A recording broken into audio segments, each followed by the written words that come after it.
there! So today we're going to talk about how to start a conversation in English and actually feel good about it.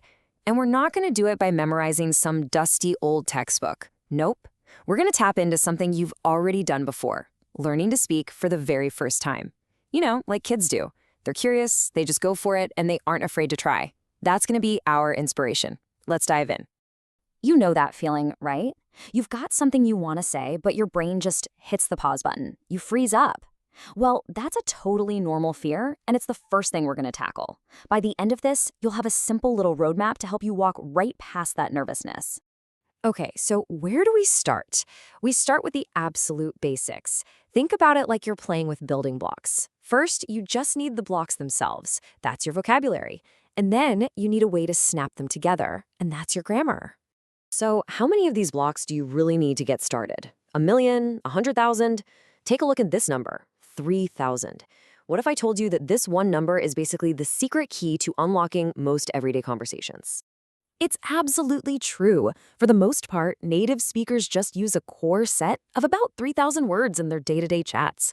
And that is great news for you. It means you don't have to know every single word in the dictionary. If you just focus on the most common ones first, you're going to be conversational so much faster. It's all about working smarter, not harder. All right, once you've got your pile of blocks, those essential words, you need the connectors that hold them all together and turn them into actual sentences. And that's where a tiny bit of basic grammar comes in. And I promise we're keeping this super, super simple. Let's kick things off with the most important verb in all of English, to be. I mean, this one little verb lets you say who you are, what your job is, how you're feeling, where you're from, the whole shebang. Once you get this down, you can say things like, I'm a teacher, or she isn't sad, or ask, are they from Australia? It's a total game changer. Next up are the words that make a conversation feel personal. You know, words like my, your, and her. Just think about it. The very first thing you do when you meet someone new is introduce yourself. My name is, and what do you say right after? What's your name? See? These little words are absolutely crucial for connecting with other people. Okay, we've got our blocks, we've got our connectors. Now let's actually build something. We're moving on to a really simple 4-step blueprint that will guide you through pretty much any basic conversation from the very first word to the very last. And look how simple this is. You say hello, you ask a question, you keep it going, and then you say goodbye. That's it. This isn't some strict script you have to memorize. Think of it more like a flexible game plan for any chat you might have. Let's break down each step so you know exactly what to do. Step 1 is just getting things started. And you don't need anything fancy here. A simple, friendly, hi there, my name is honestly perfect. It's warm, it's direct, and it immediately invites the other person to say something back. Now, step 2, this is the engine of the entire conversation, asking questions. And the best kinds of questions are the ones that get the other person talking about themselves. You know, people generally like talking about their jobs or what they do for fun. So things like, what do you do for work, are fantastic starting points. And here's a quick pro tip on tone. For most everyday chats, informal language is going to be your best friend. It just creates a more relaxed and friendly vibe. For example, want to get a drink feels way more natural than the super formal, would you like to get a drink? Remember, the goal isn't to be perfect, it's to be understood and to be friendly. Okay, this next part is so important. This is your safety net. What happens when you get lost or you just don't understand what someone said? You use one of these phrases. And listen, there is absolutely zero shame in saying, sorry, I don't understand. Actually, it shows that you're paying attention and you're really trying. Think of these phrases as your escape hatch. Learn them and use them with confidence. And finally, we get to the end of the conversation. You don't want to just awkwardly walk away, right? A simple, polite phrase makes the whole exit feel really smooth. Something like, it was really nice chatting with you, leaves a great impression, and keeps the door open for another conversation down the road. So we have the tools and we have the blueprint. But to really, truly become a confident speaker, we need to talk about the last and, honestly, the most important piece of the puzzle, your practice and your mindset.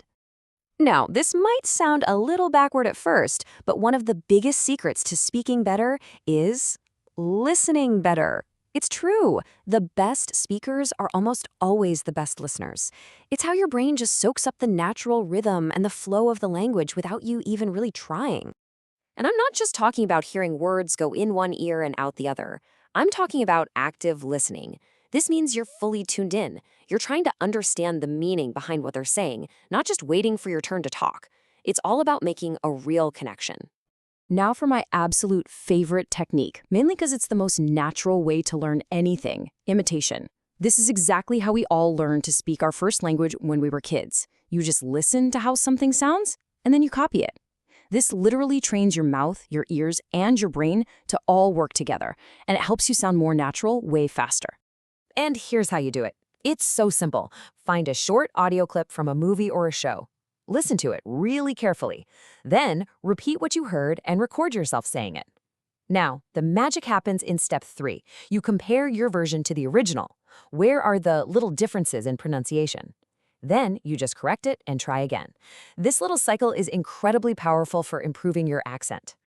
Well, we've covered the building blocks, we've gone over the blueprint, and we've talked about the best ways to practice. Now, really, the only thing left to do is for you to put it all into action. So here's what it all boils down to. Just start simple. Practice a little bit every single day, and please, please don't be afraid to make mistakes.